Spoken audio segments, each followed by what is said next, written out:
বাড়িতে সিঙ্গাড়া বানালে একটাই চিন্তা হয় ভাজ কিভাবে দেব।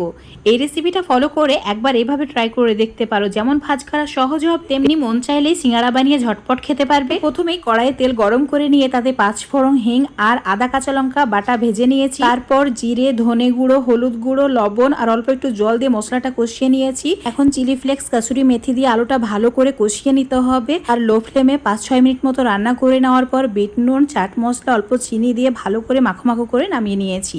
এদিকে ময়দার মধ্যে চিনি, নুন, কালো জিরে আর তেল দিয়ে ভালো করে মাখিয়ে নেওয়ার পর অল্প অল্প জল দিয়ে শক্ত ডো বানিয়ে নিয়েছি।